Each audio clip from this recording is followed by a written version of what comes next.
আমরা অনেকেই আবেগে অনেক আলোচনা করি, অনুধাবন করতে চাই না, কিন্তু আজকে বিশেষ করে যেটা প্রয়োজন জাতি বিনির্মাণে, সেটা হচ্ছে মেধাভিত্তিক, জ্ঞান ভিত্তিক, প্রযুক্তি নির্ভর, আধুনিক বিশ্বের সাথে তাল মিলিয়ে বাংলাদেশ বিনির্মাণ করা, আমাদের আগামীর বাংলাদেশ। সেখানে জাতীয় স্বার্থ অবশ্যই থাকবে সবার আগে বাংলাদেশ, কিন্তু এই সবার আগে বাংলাদেশ প্রতিষ্ঠা করার জন্য বুদ্ধিবৃত্তিক চর্চা এবং বুদ্ধিবৃত্তিক চর্চার জন্য বুদ্ধিবৃত্তিক বিন্যাস এবং বিকাশ অবশ্যই প্রয়োজন। যেটা আমাদের জাতীয় জীবনে ঘটে গিয়েছে সেটা হচ্ছে 14ই ডিসেম্বর বাংলাদেশকে মেধাহীন রাষ্ট্রে পরিণত করার যে ষড়যন্ত্র বাংলাদেশের দখলদার বাহিনী করেছিল, পাকিস্তানিরা করেছিল, এই দেশের রাজাকার আলবদররা যেটা পরিচালিত করেছিল, সেই নৃশংস হত্যাকাণ্ডের মধ্য দিয়ে বুদ্ধিভিত্তিক বিনাশ করা বাংলাদেশে সম্ভব হয়নি, ক্ষতিগ্রস্ত করা সম্ভব হয়েছে। আমরা কিছু কথা বলি, যেমন বাংলাদেশকে যারা দখল করতে চেয়েছিল, পরাধীন রাখতে চেয়েছিল, তারা তো স্বাভাবিকভাবেই বাংলাদেশের সার্বিক বিনাশ চাইবে।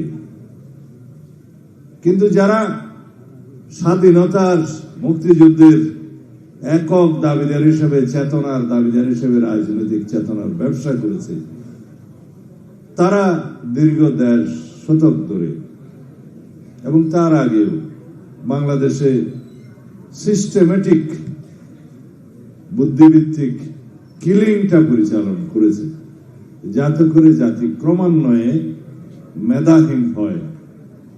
সেটা এই জাতি লক্ষ্য করেছে, দৃশ্যমান হয়েছে বাংলাদেশের শিক্ষা ব্যবস্থায় এবং সাংস্কৃতিক অঙ্গনে। সেভাবে একটা হেজিমনি ক্রিয়েট করে অন্য দেশের, অন্য সংস্কৃতির বাংলাদেশে শিক্ষাভিত্তিক এবং বুদ্ধিভিত্তিক, সংস্কৃতি ভিত্তিক বিনাশ সাধন করেছে সিস্টেমেটিক্যালি। সেটা আমরা দেখেছি। পাকিস্তানিরা বুদ্ধিজীবীদের হত্যা করেছে এই দেশের দোসরদের মাধ্যমে, কিন্তু বিগত আওয়ামী লীগের শাসন আমলে, ফ্যাসিস্টদের শাসন আমলে বাংলাদেশের পুরো জাতিকে মেধাহীন করার একটা প্রয়াস নিয়েছিল, এবং সেটাকে আমরা বলতে পারি বুদ্ধিভিত্তিক ডাইভার্সন। অনেকটা আমরা অনেকে বলে থাকি যে মেধা পাচার হচ্ছে, ব্রেইন ড্রেইন হচ্ছে, কিন্তু তারা ব্রেইন রুইন করার চেষ্টা করেছে সারা জাতির মধ্যে। এবং এইভাবে সারা বাংলাদেশে ইন্টেলিজেন্সের একটা নন গ্রোথ পরিলক্ষণ হয়েছে। যেমন ইন্টারমিডিয়েট পাস করে বিশ্ববিদ্যালয়ে ভর্তি হতে আসলে তারা রিটেন পরীক্ষায় পাস করতো না। আমি জিপিএ 5 পেয়েছি, সেটা ইংরেজি বলতে পারতো না। সেই রকম একটা আমরা দেখেছি একটা ন্যাশনাল ইন্টেলিজেন্সের গ্রোথের ক্রাইসিস হয়েছে। সেই জায়গা থেকে আমাদেরকে এখন উত্তরণ ঘটাতে হবে। সেটা ঘটাতে পারলেই কেবল আমরা ভবিষ্যৎ প্রজন্মকে মেধাভিত্তিক, জ্ঞান নির্ভর এবং প্রযুক্তি নির্ভর বাংলাদেশ উপহার দিতে পারবো। সময় লাগবে, সেই জন্য আমরা পরিকল্পনা করেছি সেরকম শিক্ষা ব্যবস্থা, সেরকম শিক্ষা ব্যবস্থার মধ্য দিয়ে কিছু কর্মীর হাত আর কিছু মেধার বিকাশ, গবেষণার মাধ্যমে সেরকম শিক্ষা ব্যবস্থার পরিকল্পনা আমাদের 31 দফায় আছে, এবং 31 দফার নির্যাসের ভিত্তিতে আমরা সেই পরিকল্পনাগুলো দেশবাসীর কাছে এই ভোটের ময়দানে নিয়ে যাচ্ছি।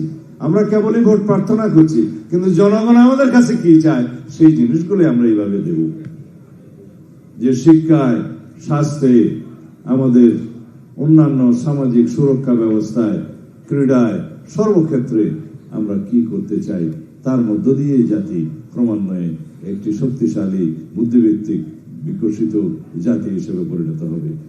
বিকাশ এবং বিনাশ দুইটা কথা আছে। আওয়ামী লীগ যেটা করে সেটা হচ্ছে বিনাশ, আমরা যেটা করতে চাই সেটা হচ্ছে বিকাশ, বিকশিত বাংলাদেশ। বুদ্ধিভিত্তিক বাংলাদেশ, আগামীর বাংলাদেশ সেই কামনা করছি। ধন্যবাদ সবাইকে। আসসালামু আলাইকুম।